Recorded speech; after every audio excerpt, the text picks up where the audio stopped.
พิธีประกาศการจัดตั้งโรงเรียนทฤษฎีการเมืองการปกครองแขวงได้จัดขึ้นอย่างเป็นทางการในตอนเช้าของวันที่14 มกราคม 2026อยู่สโมสรของโรงเรียนเป็นเกียรติของร่วมของสหายเพชรสมัยไสยธิจักรกรรมการคณะประจำภาคแขวงหัวหน้าคณะจัดตั้งแขวงบริคำไซ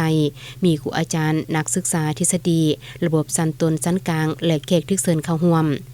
สหายอุทิศแก้วลาห้องหัวหน้าคณะจัดตั้งแขวงบริคำไซขึ้นพาณิติกรรมของขั้นเทิงจำนวน2ฉบับอิงตามกฎหมายว่าด้วยการปกครองท้องถิ่นฉบับปรับปรุงเกี่ยวกับสิทธิและหน้าที่ของคณะกรรมการปกครองแขวงอิงตามการค้นคว้าและตกลงเห็นดีเป็นเอกภาพของคณะประจำภาคแขวงและนิติกรรมที่เกี่ยวข้องเลขาภาคแขวงเจ้าแขวงแขวงบริคำไซตกลงเห็นดีบ่งตัวแต่งตั้งสหายจงทรงจงเต็งเป็นเลขาหน่วยพักทั้งเป็นหัวหน้าโรงเรียนทฤษฎีการเมืองและการปกครองแขวงบริคำไซ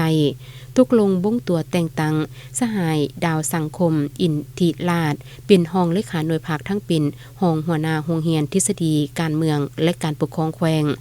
บ่งตัวแต่งตั้งสหายแสงทวีแสงพระจันทร์เป็นผู้กฎการหน่วยพักทั้งเป็นรองหัวหน้าโรงเรียนทฤษฎีการเมืองและการปกครองแขวง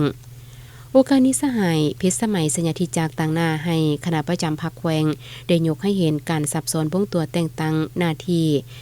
ขั้นพนักงานนำพาคุ้มครองของโรงเรียนโดยอิงใส่การค้นคว้าเห็นดีเป็นเอกภาพของคณะประจำภาคแขวงอิงใส่สภาพจุดพิเศษของกรมกองและความเรียกร้องต้องการหน้าที่การเมืองของพรรคและณปัจจุบันสหายยังได้เรียกร้องให้คณะพรรคคณะหัวหน้าโรงเรียนจงได้สืบต่อเสริมขยายความรับผิดชอบหน้าที่การเมืองที่ได้รับมอบหมายเตาห่วมความสามัคคีเป็นปึกแผ่นนำพาชี้นำเวียกงานให้มีผลสำเร็จ